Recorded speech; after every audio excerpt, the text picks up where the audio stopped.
If you were to ask me what my two favorite franchises of all time are, it would have to be Star Trek and Bond.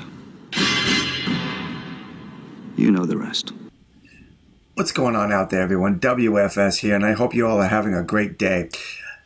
Now, if you're curious about why I did a Star Trek and James Bond video, well, the image above here should pretty much explain it. Star Trek Discovery's Commander Ryan and Daniel Craig's James Bond. What do they have in common? Well, let's take a look at this article here because, to me, it's kind of a reach what they're doing. Maybe there's some truth to it, but I honestly think they're reaching. And at the same time, I also think they haven't been paying attention to what's been going on throughout the franchise. So let me show you what I'm talking about. First of all, I have to make a correction. It's not Ryan, it's Captain Reiner, or Commander Reiner on Star Trek Discovery. James Bond exists in the Star Trek, and Discovery proves it. You're seeing it right there. James Bond exists in Star Trek, and Discovery proves it. Now, when you read the title of the article, what's crossing your mind? Oh my God, W.F.S. exists in Star Trek, and he must have shown up in Discovery. Not even close. Not even close. And believe me, we're going to talk a little bit about how James Bond has, in one way or another, had an impact or has shown up in Star Trek. But the way this article would like us to believe, it's only now being really recognized in Star Trek Discovery. James Bond exists in Star Trek universe is tactically confirmed by Discovery as 007's signature cocktail is name dropped. His signature cocktail. Well, we have some things to discuss on that one too. But again, let's get into the article here and we will talk about this. It has long been suspected that James Bond exists in the Star Trek universe and that Star Trek Discovery Season 5, Episode 4, Face the Strange proved it. It is an extraordinary time travel ramp through with Captain Michael Burnham, Commander Rayner, and Commander Paul Stamets. A cycle through key events in the USS Discovery's past, potential dark future. Among the surprises is an unexpected shout out to 007 by Commander Jett Reno. Buy me a drink at Red's. Vesper Martini, ice cold. Only way to drink 'em. All right, so that one scene right there is what all this is about. The Vesper Martini. And according to Google, the Vesper, also known as the Vesper Martini, was invented by author Ian Fleming for his iconic British secret agent James Bond. The drink first appeared in Ian Fleming's Casino Royale, which was published in 1953, the cocktail being named for the fictional double agent Bond's love interest, Vesper Lynd. Okay, so they're trying to say that just because she mentions this drink, the Vesper Martini, that is the indication that we recognize Bond's existence in the Star Trek universe. Does anyone else have a problem with this?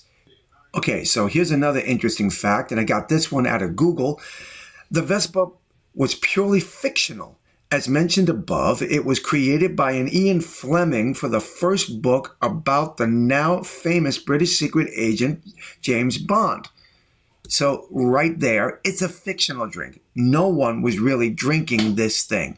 And from what I understand, some of the ingredients required to make it were difficult to come by. So part of the problem that I'm having with this is that in the 30th century, even in the 23rd century, where Jett Reno came from, it would be hard for me to believe that they would know about this drink, considering in the 20th century, it was a fictional drink and that it was practically, well, it was hard to come by, even when people tried to make it for real. That's one reason why James Bond's Vodka Martini, shaken, not stirred, became so popular.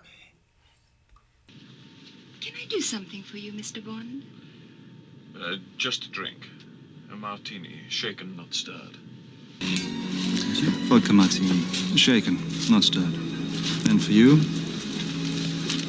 The same. How do you take it? Straight up, with a twist. See, the problem I have with Screen Rant's little article here is, again, the title. Discovery proves James Bond exists in Star Trek.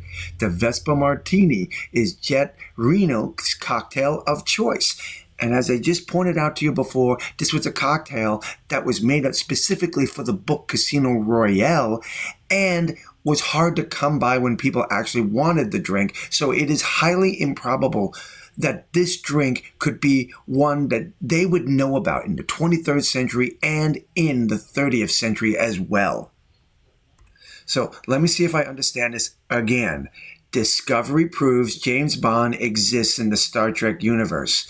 Well, there's a problem with that. Bashir. Julian Bashir. All right, I'm going to be fair about this. The article does continue to admit that Star Trek's greatest James Bond homage was on DS9. Our Man Bashir is a classic DS9 episode, and it is.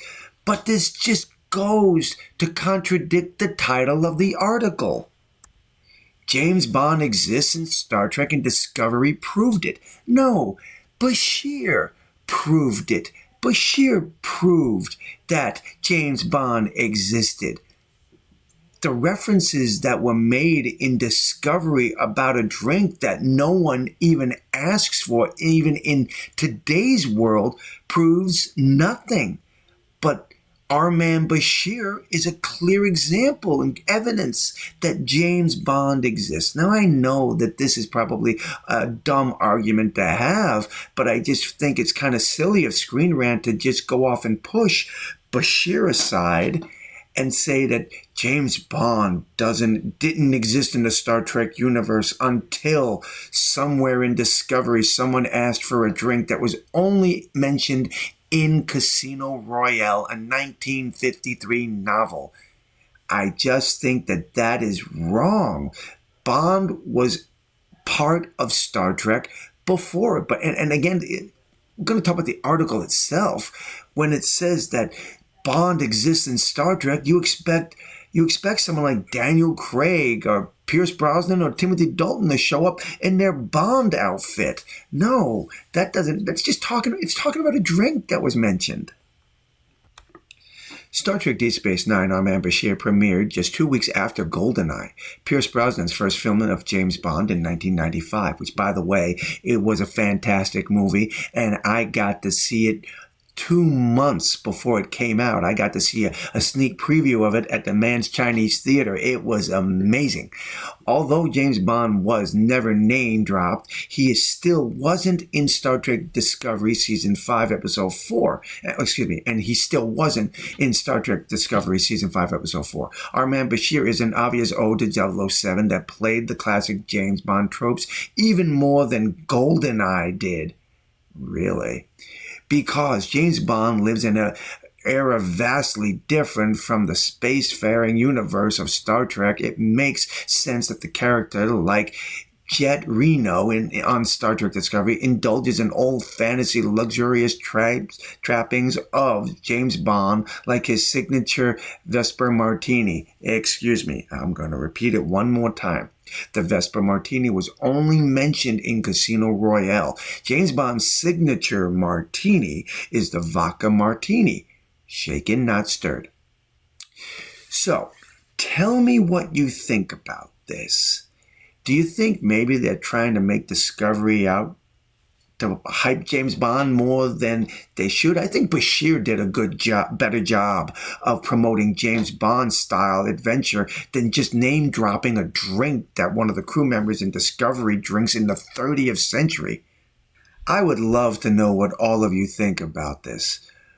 GoldenEye, Star Trek Discovery. Now, if you've watched my channel, then you know I'm not really that big of a fan of Discovery.